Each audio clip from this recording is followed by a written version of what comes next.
पहले दोस्तों कैसे हो आप लोग। तो दोस्तों मैं आप सभी का स्वागत करता हूँ आपके अपने यूट्यूब के चैनल पे। दोस्तों यहाँ पे अगर मैं बात करूँ तो हमने हमारा फर्स्ट चैप्टर बहुत अच्छे से कंप्लीट कर लिया था। Today now we are beginning with our second chapter that is Europe and India. अब यहाँ पे अगर मैं बात करूँ तो यूरोपियन कंट्रीज एक ऐसी कंट्रीज थी जो क्या कर रही थी, वो पूरी दुनिया पे क्या रूल कर रही थी। अगर यूरोपियन कंट्रीज में कुछ होता था तो कहीं ना कहीं उसका जो इम्पैक्ट है हमें बाकी सारी कंट्रीज में भी क्या देखने मिलता था। सेम चीज हमने देखा था कि हमारे भारत देश पे जो अंग्रेज थे यानी जो ब्रिटिशर्स थे, जो बेसिकली आपके यूरोपियन कंट्री में गिना जाता है, उनके अगर इंग्लैंड में कुछ होता था तो उसका कहीं ना कहीं इफेक्ट जो हमें इंडिया में भी देखने मिलता था। वही अगर मैं बात करूं तो आप सभी को जैसे पता है कि 13th सेंचुरी से लेकिन 16th सेंचुरी तक का जो पीरियड था वो एज ऑफ रिनाइंसेंस कहलाता था। सही बात है, जहां पे एक मेडिवल एज जो था वो खत्म होने वाला था और आपका जो मॉडर्न एज था वो शुरू होने वाला था। तो उसी के बीच यानी 13th century to 16th century के बीच में आपके ऐसे बहुत सारी चीजें हो रही थी जहां पे जिसको क्या बोल गया आपको पीरियड ऑफ रिनाइंसेंस बोला गया। अब रिनाइंसेंस बोला क्यों गया, यहाँ पे अगर मैं आपको बता दूं दोस्तों तो यहाँ पे आपकी जानकारी के लिए कि उस टाइम पे जो चीजें थी, जो कंसेप्ट जो लोगों का सोचने का तरीका था, वो हर एक नए तरीके से क्या हर एक चीज क्या शुरू हो रही थी फिर एक बार, जहां पे लोगों का जो माइंडसेट था वो चेंज हो रहा था। बहुत सारे ज्योग्राफिकल इनोवेशंस हो रहे थे, आपके साइंटिफिक इनोवेशंस हो रहे थे और उसकी सेम चीज इफेक्ट जो है हमारे इंडिया में भी क्या दिखाई हमें दे रहा था। अब यहीं पे इसी चीज को हम लोग क्या बोलते हैं, पीरियड ऑफ एज ऑफ रिनाइंसेंस। अब इस पीरियड के दौरान आपके फील्ड ऑफ आर्ट में बहुत सारा चेंज हुआ, आर्किटेक्चर में चेंज हुआ, फिलोसफी में चेंज हुआ, साथ ही साथ आपका एक नया सा एक रिवाइवल हुआ आपके ग्रीक और रोमन ट्रेडिशन में, जो कहीं ना कहीं एक पूरा मोमेंटम, एक नई जो वेलोसिटी थी, एक नई जो स्पीड मिल गई थी आपके ह्यूमैनिटिज्म को। अब रिनाइंसेंस के पीरियड के पहले क्या किया जाता था, जो हमारे डाइटीज हुआ करते थे उनको, फिर अगर मैं बात करूं जो बिलीफ्स हुआ करते थे उनको बहुत ज्यादा अहमियत दी जाती थी, बट जो ह्यूमंस थे, जो ह्यूमैनिटेरिज्म थी, उसको थोड़ा भी अहमियत दिया नहीं जाता था। लेकिन वही जब एज ऑफ रिनाइंसेंस चालू हुआ तो वहां पे लोगों को चीजें समझ में आई कि भैया ह्यूमंस ज्यादा इंपॉर्टेंट है, तो वहां पे ह्यूमंस से रिलेटेड जो चीजें थी उसको ज्यादा अहमियत का देने लगा, देने लग गए। अब यहीं पे अगर मैं बात करूं तो वहां पे जो ह्यूमंस को ट्रीट करने का जो तरीका था वो भी बदल गया था। अब पहले रिलीजन क्या हुआ करता था, रिलीजन एक सेंटर ऑफ थिंकिंग हुआ करता था, but after the age of renaissance humans क्या बन गए, ह्यूमंस आपके सेंटर ऑफ थिंकिंग क्या बन गया, आइडियोलॉजिस्ट के, जहां पे आपके ह्यूमन से रिलेटेड जो भी चीज ह्यूमंस के लिए क्या सही हो सकता है, क्या गलत हो सकता है, वो सारी चीजें यहाँ पे क्या देखी गई। अब बदलाव अगर मैं बात करूं ह्यूमन के सारे सेक्टर में देखा जा रहा था, चाहे वो आपका आर्ट का सेक्टर हो, चाहे वो साइंस का सेक्टर हो, चाहे फिर XYZ कोई भी सेक्टर हो। अब आर्ट और लिटरेचर के अगर रिनाइंसेंस की अगर मैं बात करूं तो कहीं ना कहीं जो ह्यूमंस के जो सेंटिमेंट थे, इमोशंस थे, वो अब देखे जाने लगे जा रहे थे, जहां पे आर्ट्स में भी ह्यूमन के जो इमोशंस है उसको डिपिक्ट किया जा रहा था, जो सेंटिमेंट्स है उसको डिपिक्ट किया जा रहा था। अब वहां पे अगर मैं बात करूं तो बहुत सारे सॉन्ग थे, जो लिटरेचर थे वो प्रोड्यूस किए गए थे आपके ह्यूमंस के सेंटिमेंट्स को दर्शाते हुए। अब वहीं पे अगर मैं बात करूं 1450 एडी में जॉनिस गटेनबर्ग, क्या जॉनिस गटेनबर्ग जो कि जर्मनी से बिलोंग करते हैं, उन्होंने क्या किया, प्रिंटिंग प्रेस का डेवलप किया।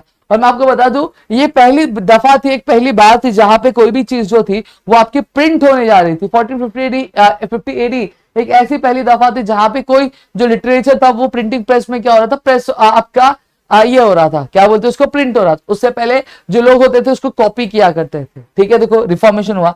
अब रिलीजियस रिफॉर्म मूवमेंट में क्या हुआ था, बेसिकली जो रोमन कैथोलिक चर्च हुआ करते थे उसमें जो आपके प्रीस्ट हुआ करते थे वो क्या करते थे, वो आपके रिलीजन के नाम पे जो कॉमन पीपल है उनको बहुत ज्यादा क्या लुटा करते थे, या फिर अगर मैं बात करूं तो उनको हरास किया करते थे आपके बिलीफ के नाम पे। और लोगों की इतनी जो श्रद्धा थी उसकी तरफ, जो बिलीफ्स की तरफ, तो वहां पे लोग क्या उनकी बात क्या खुशी खुशी मान लेते थे। लेकिन अभी जो प्रैक्टिस थी, जो प्रीस्ट की जा रही थी, वह कहीं ना कहीं रोक आ गई। अब ह्यूमंस को समझ में आ गई ये सारी चीजें जो परफॉर्म की जा रही वो क्या है, गलत है, कहीं ना कहीं ह्यूमंस के लिए सही नहीं है। तो वहां पे आपका एक रिफॉर्म जो हुआ उसको हम लोग क्या बोलते हैं, रिलीजियस रिफॉर्म मूवमेंट क्या बोलते हैं। और लोगों ने क्या किया, उस बिलीफ के अगेंस्ट क्या किया, एक्शन उठाना क्या चालू किया। समझ में आ गया। अब यही पे अगर मैं बात करूं आपके ज्योग्राफिकल डिस्कवरीज की, तो 1453 एडी में जो ओटोमन टर्क्स थे उन्होंने कॉन्स्टेंटिनोपल को क्या किया था, कंकर कर लिया था, यानी इस्तानबुल जो आज की डेट में, वो वहां पे वो जो हिस्सा था उस पर क्या कर ली थी, उस पर जीत हासिल, उस पर कब्जा कर लिया था। अब इस्तानबुल से ही एक मात्र एक ऐसा रास्ता था जहां आपका यूरोप और जो आपका एशिया है दोनों ही क्या हो सकते थे, कनेक्ट होते थे। अब यहाँ पे क्या हो गया, अब यूरोपियन कंट्रीज बहुत ज्यादा क्यूरियस था, आपको पता ही है कि वो आपके ईस्टर्न कंट्रीज की सिविलाइजेशन के बारे में जानना चाहते थे, ईस्टर्न कंट्रीज के बारे में जानना चाहते थे। अब उनको रास्ता ढूंढना था, तो ढूंढना ही था, अब क्या किया जाए। अब ये कहीं ना कहीं ये एक फेज आ गया जहां पे ज्योग्राफिकल डिस्कवरीज करना क्या बहुत ज्यादा इंपॉर्टेंट बन गया। और 1487 में बॉटमिलो डियास निकला आपका ये जहाज लेकर। अब ये क्या है, ये आपके यूरोप से अफ्रीका का जो टिप है, यूरोप के नीचे अफ्रीका, अफ्रीकन कॉन्टिनेंट है ना, वहां तक आए, वहां टिप तक रोक के गुड ऑफ केप होप तक पहुंचे। अब वहां तक रुक गए और फिर उसके आगे बढ़ नहीं पाए। फिर उसके बाद कौन पहुंचा 1492 में, क्रिस्टोफर कोलंबस। अब उन्हें पता था दुनिया गोल है, तो वो यूरोप की एक पॉइंट से निकले। उन्हें लगा कि जब वो घूमेंगे पूरा अर्थ का एक चक्कर काट लेंगे तो वहां पे एक आपका जो फाइनल एंड होगा वहां पे आप वो इंडिया में क्या पहुंच जाएंगे, तो वो एक संग लेके निकले। और आपको शायद पता होगा कि क्रिस्टोफर ने क्या किया था, अमेरिका जो था उसको डिस्कवर किया था। तो वहां पे वो आपके क्या निकले, वो जहाज लेके निकले। अब वो निकले, उनको पता था दुनिया गोल था, वो बरोबर था, लेकिन उन्हें शायद ये नहीं पता था कि बीच में आपके एक कॉन्टिनेंट लाई करेगा जिसको हम लोग अमेरिकन कॉन्टिनेंट बोलते। तो उस तरह से वहां पे क्या लग, वहां पे आपका जो अमेरिकन कॉन्टिनेंट था वो आपका क्या हो गया था, डिस्कवर हो गया था। हालांकि उन्हें लग रहा था कि वो इंडिया, लेकिन वो एक्चुअली अमेरिका था। फिर 1419 एडी में पोर्टुगीज जो सेलर थे वास्को ड गामा, वो अपनी जहाज लेके निकले, आपकी केप ऑफ गुड होप तक पहुंचे, वहां पर रेस्ट किया। फिर वहां से वो कहां निकले, कलिकत पहुंचे आपके इंडियन कोस्ट पे। समझ में आ गया। तो इस तरह से आपका क्या ज्योग्राफिकल डिस्कवरीज क्या हुआ था। अब यहाँ पे मैं बात करूं, चेंजेस बहुत सारे होते हैं हमारे रिनाइंसेंस में। चेंजेस क्या हुए थे, चेंजेस बहुत हुए थे हमारे रिनाइंसेंस पीरियड में। यूरोपियन क्या कर रहे थे, आपके मिडिवल से मॉडर्न एज में क्या कर रहे थे, एंटर कर रहे थे। इंटेलेक्चुअल रेवोल्यूशन उस सेम पीरियड में हो रहा था, जहां पे जो सोसाइटी थी, अब जो पास्ट इग्नोरेंस था, जो ब्लाइंड फेथ था, उससे क्या बाहर निकल के आ रही थी। और उन्होंने एक नए कस्टम्स और ट्रेडिशंस क्या आपके अल्लाह के आगे रख दिए थे, जो क्या कर सके, जो आपके लोगों की भलाई के लिए हो, लोगों के लिए अच्छा के लिए हो, जो ह्यूमन से उनके बेहतर जिंदगी के लिए हो। और ये जो चेंजेस था इसको हम लोग क्या बोलते हैं, आपका इंटेलेक्चुअल रेवोल्यूशन क्या बोलते हैं दोस्तों। वहीं पर अगर बात करूं तो रिवॉल्यूशन आपके पॉलिटिकल स्फीयर में भी हो रहा था। यहाँ पे ये एक बिगनिंग स्टेज था जहां पे आपके यूरोप के पॉलिटिक्स में क्या बहुत सारे हमें बदलाव क्या देखने मिल रहे थे। अब बहुत सारे रिवर्सरी इवेंट्स भी हुए आपके 18 और 19th सेंचुरी में। इसको एज ऑफ रिवॉल्यूशन बोला जाता है। आपसे पूछा जाएगा कि 18th और 19th सेंचुरी को क्या बोला जाता है, तो आप बोलोगे कि एज ऑफ रिवॉल्यूशन क्या बोला जाता है। वहीं पे उसी साल के दौरान आपको पता है कि आपके इंडिया में पार्लियामेंट्री सिस्टम अपनाया जाता है। और कहीं ना कहीं जो पार्लियामेंट्री सिस्टम हम अपना रहे, क्यों, क्योंकि ब्रिटिश अपना यूज किया करते थे उस वजह से। और इंग्लैंड में क्या हुआ था, उसी टाइम पे आपका पार्लियामेंट्री सिस्टम क्या आया था। वहीं पे कैबिनेट जो सिस्टम था उसमें चेंज हुआ था। बिल ऑफ राइट्स इंट्रोड्यूस किया गया था 1689 में, जहां पे एक किंग की जो पावर होती है उसकी लिमिटेशंस क्या होगी, वो कहां तक अपने पावर यूज कर सकता है, उस पर क्या रोक लगाई गई थी। अब यहाँ पे आप बढ़ेंगे जो अमेरिकन वॉर ऑफ इंडिपेंडेंस। अब अमेरिकन वॉर ऑफ इंडिपेंडेंस के अगर मैं बारे में बात करूं तो जैसा मैंने थोड़ी देर पहले आपको कहा था कि अब यहाँ पे क्रिस्टोफर कोलंबस ने क्या अमेरिकन कॉन्टिनेंट का ढूंढ लिया था। अब बहुत सारे जो लोग थे आपके यूरोपियन कंट्रीज से, वो क्या हो रहे थे, धीरे धीरे धीरे आपके अमेरिकन कॉन्टिनेंट पे क्या हो रहे थे, शिफ्ट हो रहे थे। वहां पे उन्होंने अपना खुद का एक सिस्टम चालू कर दिया था, वहां पे उन्होंने अपनी चीजें चालू कर दी थी। अब इंग्लैंड जो गवर्नमेंट थी वो क्या हो गई, इंग्लैंड की गवर्नमेंट या फिर यूरोपियन जो गवर्नमेंट थी अलग अलग कंट्रीज की, वो बहुत ज्यादा स्ट्रिक्ट हो गई।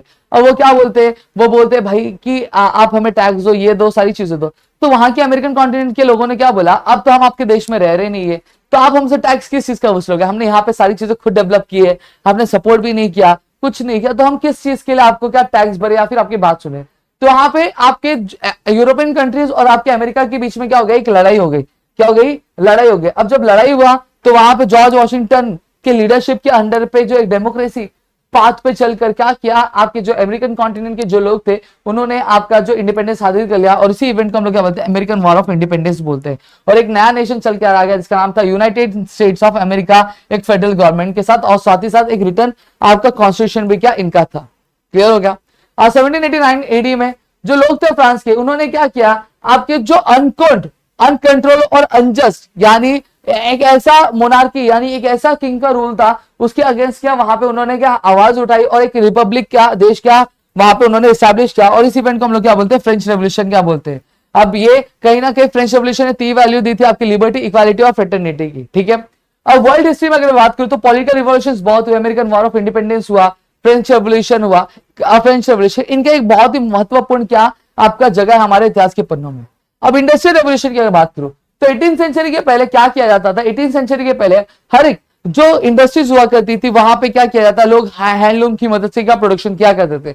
बट आपका जैसे जैसे चीजें बदली, इंडस्ट्रियल रेवोल्यूशन, वहां पे जो कॉटेज इंडस्ट्री थी वो मशीनरी में चेंज हो गई। वहीं पर अगर बात करूं तो स्टीम इंजन क्या चालू हो गए थे। तो यहाँ पे अब लोगों की जो मेहनत थी वो अब थोड़ी सी कम हो गई थी, क्योंकि अब मैकेनिज्म आ गया था। और यही जो एज था मशीन का, उसी को हम लोग क्या बोले आपका, उसको हम लोग बोलते हैं आपका इंडस्ट्रियल रेवोल्यूशन क्या हम लोग बोलते हैं।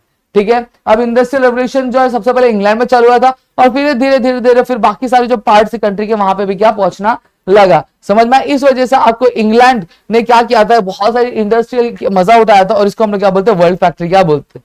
क्लियर हो गया। अब राइज ऑफ कैपिटलिज्म पढ़ेंगे। अब राइज ऑफ कैपिटलिज्म की अगर मैं बात करूं, अब यहां पे क्या हुआ था, यहां पे अगर बात करूं तो आपकी डिस्कवरी थी जो नए सी रूट की वो ढूंढी जा रही थी, एक नया एरा जो था यूरोप और एशिया कंट्री का वो शुरू हुआ था। अब बहुत सारे ट्रेडर्स जो थे वो आपके सामने चलकर आ रहे थे, ठीक है, ईस्टर्न कंट्रीज में क्या ट्रेड करने के लिए अपनी अपनी ऑर्गेनाइजेशन जो था हर कोई क्या इस्टेब्लिश क्या करना चाहता था। अब यहाँ पे अगर मैं बात करूं ट्रेडिंग कंपनीज का इस्टेब्लिश करना चाहता था, लेकिन अगर मैं बात करूं जो ट्रेड था ओरिएंटल कंट्रीज के साथ वो बहुत ही ज्यादा प्रॉफिटेबल था और कहीं ना कहीं उनके लिए बहुत ही ज्यादा इकोनॉमी के लिए बहुत ही ज्यादा लाभदायक था। तो यूरोपियन रूलर्स ने क्या किया, धीरे धीरे उनको मिलिट्री प्रोटेक्शन साथ ही साथ जो ट्रेड कंसेशन था आपकी इन ट्रेडिंग कंपनीज को क्या देना क्या चालू कर दिया दोस्तों। अब इसकी वजह से कहीं ना कहीं जो पैसा था, वेल्थ था, यानी जो पैसा था वो क्या हो रहा था आपके यूरोप कंट्रीज में क्या एक्यूमुलेट होना, मतलब क्या हो रहा था, जमा हो रहा था। समझ में आ गया ये। अब आगे अगर मैं बात करूं तो आपका क्या था, कोलोनिज्म। कोलोनिज्म का मतलब क्या होता है कि हम क्या कहते हैं, colonialism means one country exploiting another country by making it into the colony. अब यहाँ पे क्या होता है, कोलोनिज्म का मतलब क्या होता है, एक ऐसा प्रोसीजर जहां पे एक कंट्री जो होती है दूसरे कंट्रीज को क्या करती है, बर्बाद करती है या फिर उसको लूटती है, एक आपके कॉलोनीज को इस्टेब्लिश करके, तो उसको हम लोग कोलोनिज्म बोलते हैं। एक पावरफुल कंट्री जो रहती है अपने इकोनॉमिक और मिलिट्री स्ट्रेंथ के बेसिस पे क्या करती है, ये जो सुप्रीमेसी होती है वो क्या हासिल क्या करती है दोस्तों। इसी चीज को हम लोग क्या कोलोनिज्म क्या बोलते हैं। और कहीं ना कोलोनिज्म जो ज्यादातर था वो आपकी यूरोपियन कंट्रीज द्वारा क्या परफॉर्म किया गया था। वही इंपीरियलिज्म की अगर बात करूं तो इंपीरियलिज्म मतलब क्या होता है, जब एक पावरफुल कंट्री क्या करती है, कमजोर कंट्री को या फिर वीक कंट्री को अपने पावर्स के बलबूते पे क्या कंट्रोल करना चालू करती है, तो उसको हम लोग क्या बोलते हैं, आपके इंपीरियलिज्म बोलते हैं। बहुत सारी जो एशियन कंट्रीज और अफ्रीकन कंट्रीज क्या थी आपकी यूरोपियन के हाथों में थी। जैसे अगर मैं बात करूं ब्राजील भी, तो जो पोर्चुगीज के चंगुल में क्या फंसा हुआ था कई सालों तक, ठीक है। अब imperialism British East India company. अब यहाँ पे जो कंपटीशन था यूरोपियन कंट्रीज का कि आपके मोनोपोली जो हमारे इंडिया में हमें बहुत ज्यादा हासिल करना है, तो ब्रिटिश ने क्या किया, अपनी एक कंपनी स्टैब्लिश की जिसको हम लोग बोलते हैं ब्रिटिश ईस्ट इंडिया कंपनी आपके 1600 एडी में। अब यहाँ पे ये किया क्यों गया था, ताकि जो हम ट्रेड की जो एक्टिविटी है बहुत स्मूथली आपके इंडिया में क्या कंडक्ट करवा सके। इस वजह से उन्होंने एम्परर जो जहांगीर थे उनसे क्या परमिशन लिया आपकी फैक्ट्री डालने की क्या सूरत में, ठीक है। अब जो ट्रेड था इंडिया और इंग्लैंड के बीच में बहुत ही अच्छे से क्या चल रहा था इस कंपनी के थ्रू। अब वहीं पे दो ब्रिटिश और फ्रेंच कॉन्फ्लिक्ट। अब ब्रिटिश और फ्रेंच जो थे एक बहुत ही तगड़े क्या राइवल थे, यानी कॉम्पिटेटर था आपके ट्रेड के लिए इंडिया में। अब इसकी वजह से इनके बीच में क्या 3 बार लड़ाइयां हुई आपके किसके बीच में, अमेरिका और सॉरी इंग्लैंड और फ्रांस के बीच में, जिसको हम लोग क्या बोलते हैं कर्नाटिक वॉर बोलते हैं। लेकिन तीसरा जो वॉर हुआ था, जो लास्ट वॉर था, उसमें जो था इंग्लैंड ने क्या कर दिया, फाइनली जो फ्रांस था उसको हरा दिया, ठीक है। अब इसके लिए वजह से अब कोई भी स्ट्रॉन्ग यूरोपियन कॉम्पिटिटर नहीं था आपके ब्रिटिश ईस्ट इंडिया कंपनी के सामने। अब foundation rule of the British East India Company in Bengal. अब बंगाल एक बहुत ही प्रोस्पेरस यानी बहुत ही जाना माना प्रोविंस था इंडिया में। 1756 एडी में सिराजुद्दौला क्या बने, आपके नवाब बने बंगाल के, ठीक है। ईस्ट इंडिया कंपनी ने क्या किया, आपके ऑफिसर्स ने जो ट्रेड कंसेशन दिया गया था मुगल एम्परर द्वारा बंगाल प्रोविंस में, उसका मिसयूज किया। अब इंग्लिश पेन यानी इंग्लैंड के जो लोग थे ऑफिसर्स थे, उन्होंने क्या किया, एक फोर्टिफिकेशन, एक जो बॉर्डर था आपके क्या कर दिया, वो आपके फैक्ट्री के इर्द गिर्द क्या कर दिया, बना दिया, और वो भी सिराजुद्दौला के परमिशन के बिना। अब सिराजुद्दौला ने क्या किया, जो फैक्ट्री थी कोलकाता की उसको क्या कैप्चर कर लिया, और कहीं ना कहीं यहाँ पे क्या हो गया, आपके इंग्लैंड और आपके सिराजुद्दौला के बीच में क्या थोड़ी सी मतभेद क्या हो गई। रॉबर्ट क्लिफ्ट जो उन्होंने क्या किया, उन्होंने डिप्लोमेटिकली ही आपके मीर जाफर को क्या कर दिया, आपका घूस दे दिया, और जो कमांडर इन चीफ थे आपके नवाब की आर्मी का। अब साथ ही साथ उन्होंने क्या प्रॉमिस किया मीर जाफर को कि अगले जो आपके बादशाह बनोगे तो वो बादशाह आप ही बनोगे, ठीक है। नवाब सिराजुद्दौला और जो ब्रिटिश ट्रुप्स थे वो प्लासे में आपके मिले 1757 एडी में मीर जाफर की लीडरशिप के अंदर। जो नवाब की आर्मी थी वो एक्चुअली वो हिली नहीं, क्यों, क्योंकि मीर जाफर ने क्या किया, कोई कमांडर नहीं दिया। आपकी जो ट्रुप थी कमांडर इन चीफ के जब कमांड पे ये क्या करते थे, हथियार उठाती थी, लेकिन यहाँ पे आपके मीर जाफर ने कोई कमांड ही नहीं दिया, तो इस वजह से सिराजुद्दौला क्या आपके मारे गए और यहाँ पे क्या वो हार गए। मीर जाफर क्या बने, अगले नवाब बने बंगाल के ब्रिटिश के सपोर्ट के साथ, ठीक है। फिर आगे चलकर उन्होंने क्या किया, आपके ब्रिटिश के अगेंस्ट से क्या प्रोटेस्ट करना चालू किया। फिर उसके बाद उनके जो सन इन लॉ थे मीर कासिम, वो नवाब बना दिए गए। अब मीर कासिम ने भी क्या की कोशिश की कि कुछ रेस्ट्रिक्शंस जो है आपकी इलीगल ट्रेड जो ब्रिटिश कर रहे थे उस पर क्या डाली जाए, लेकिन फिर एक बार आपके मीर कासिम को हटा के मीर जाफर को क्या बना दिया, नवाब बंगाल क्या बना दिया। अब जो एक्टिविटीज थी रेस्ट्रिक्ट करने के लिए ब्रिटिश की, बंगाल में मीर कासिम, सिराजुद्दौला नवाब जो थे अयोध्या के, मुगल एम्परर शाह आलम ने क्या किया, आप एक साथ आए, उन्होंने कैंपिंग क्या रन की। 1764 एडी में जो बैटल था बक्सर का, वहां पे लड़ाई किया गया आपके बिहार में। अब इस बैटल के बाद ईस्ट इंडिया कंपनी को क्या पूरा अधिकार मिल गया कि वो क्या टैक्स कलेक्ट कर सकती है आपके रेवेन्यू बंगाल प्रोविंस में, और साथ ही साथ आपकी किसके ट्रीटी ऑफ इलाहाबाद के हिसाब से। क्लियर हो गया। और कहीं ना कहीं इसी तरह से जो ब्रिटिश का जो फाउंडेशन रूल था आपके इंडिया में क्या शुरू हो गया आपके बंगाल से। अब ब्रिटिश मैसूर स्ट्रगल, यहाँ पे हैदर अली क्या था, मैसूर स्टेट किया गया रिबेल थे, ठीक है। अब उन्होंने क्या, उनके हाथ में पूरा क्या कंट्रोल था। अब जब हैदर अली मरे तो उनके जो बेटे थे सुपुत्र टीपू सुल्तान के हाथ में क्या आ गया, पूरा जो लगान था पूरे मैसूर का वो आ गया, ठीक है। अब टीपू सुल्तान ने अपनी पूरी कोशिश की कि वो क्या करे, वो आपके ब्रिटिशर्स को क्या आपके अच्छा खासा क्या धूल चाटाए, लेकिन एट द एंड उनकी जो पूरी जो चीज थी वो क्या हो गई, बेकार हो गई, और सुल्तान को मारे गए आपके बैटल ऑफ श्रीरंगापटना 1799 में। अब इस तरीके से ब्रिटिश ने क्या किया, मैसूर टेरिटरी का पूरा क्या कंट्रोल यहाँ पे आपने ले लिया। अब ब्रिटिश कंट्रोल ओवर सिंध। अब अपनी पावर बढ़ाने के लिए इंग्लिश ने क्या किया, जो ब्रिटिशर्स थे उन्होंने अपना जो अटेंशन था आपकी नॉर्थ वेस्ट जो फ्रंटियर कंट्रीज थी वहां पे डाला। अब उन्हें कहीं ना कहीं लगने लगा कि जो रशिया था वो रशिया आपके इंडिया को अटैक कर सकता है आपके अफगानिस्तान के थ्रू। इस वजह से उन्होंने कहीं ना कहीं इंग्लिश पीपल्स ने अफगानिस्तान पे क्या अपना रूल इस्टेब्लिश करना चालू कर दिया। अब जो रूट था अफगानिस्तान से सिंध की तरफ जाता था, उस पर उन्होंने क्या कर दी, उस पर उन्होंने आपके रोक लगा दी, ठीक है। और कहीं ना कहीं उन्होंने क्या किया, पूरा जो कैप्चर कर लिया आपका 1843 में। अब फॉल ऑफ सिख पावर, अब सिख पावर कैसे खत्म हुआ आपके, तो वो हम लोग समझेंगे। अब यहाँ पे अगर बात करूं, शुरुआत में 19वीं सेंचुरी में जो पावर था पंजाब का वो किसके हाथ में था, रंजीत सिंह के हाथ में था। अब रंजीत सिंह के डेथ के बाद उनके जो छोटे बेटे दुलीप सिंह क्या बन गए, अब दुलीप सिंह जो है अब राजगद्दी पे क्या बैठने लगे। और वहीं पे उसके बिहाफ पे उनकी जो मदर थी क्वीन जिंदान, वो क्या सारे जो स्टेट के अफेयर्स होते थे, जो मैटर्स होते थे, उसको क्या लुकआउट करती थी, लेकिन वो उतना कंट्रोल जो है अपने ऑफिसर्स पे रख नहीं पाती थी। अब इसी का एडवांटेज लेते हुए सिचुएशन का जो ब्रिटिश ने क्या किया, अब जो सिख सरदार थे उनको क्या घूस दी। सिख कम्युनिटी ने क्या सोचा कि वो जो ब्रिटिशर्स है वो पंजाब को क्या करेंगे, अटैक करेंगे। इस वजह से उनके अटैक करने से पहले इन भाई साहब लोगों ने क्या किया, उन पे अटैक कर दिया, और ये फर्स्ट एंग्लो सिख वार में जो सिख थे वो हार गए। लेकिन अभी भी जो दुलीप सिंह थे वो अभी भी थ्रोन पे क्या बैठे हुए थे। अब लेकिन जो ब्रिटिशर्स का जो इंपैक्ट था, जो उनका काम था, उसकी वजह से जो सिख थे वो बहुत ज्यादा परेशान हो गए। अब यहीं पे अगर मैं बात करूं, जो 1000 ऑफ सिख सोल्जर्स ने क्या किया, जो आपके अंग्रेज थे उनके अगेंस्ट लड़ाई में क्या पार्टिसिपेट किया। 1849 में जो ब्रिटिश ने क्या किया, फाइनली जो पूरा रीजन था आपके पंजाब का उसको कैप्चर क्या कर लिया, और इस तरह से जो ब्रिटिश ने पंजाब पे भी क्या अपना काबू क्या कर लिया। अब यहाँ पे अगर मैं बात करूं तो अब जो मराठास थे वो बहुत ही स्ट्रॉन्ग रूलर और इंपॉर्टेंट रूलर थे। अब कहीं ना कहीं हम नेक्स्ट चैप्टर में ये पढ़ेंगे कि किस तरह से मराठास को ब्रिटिश ने किस तरह से डिफीट किया, और साथ ही साथ अपना जो रूल है किस तरह से एस्टैब्लिश किया, वो हमारे नेक्स्ट चैप्टर में पढ़ेंगे। तो यहाँ पे हमने कम से कम समय में आपको जो पूरा चैप्टर है वो आपको एक्सप्लेन करने की कोशिश किया। आई होप आपको चीज समझी होंगी, समझी है तो प्लीज वीडियो को लाइक करिएगा, चैनल सब्सक्राइब नहीं किया तो चैनल सब्सक्राइब करो, अपने दोस्तों शेयर करो, ताकि और कई सारे वीडियोस हम आपके लिए करा सके आपके अपने ग्रेट वीडियोस के यूट्यूब चैनल पे दोस्तों।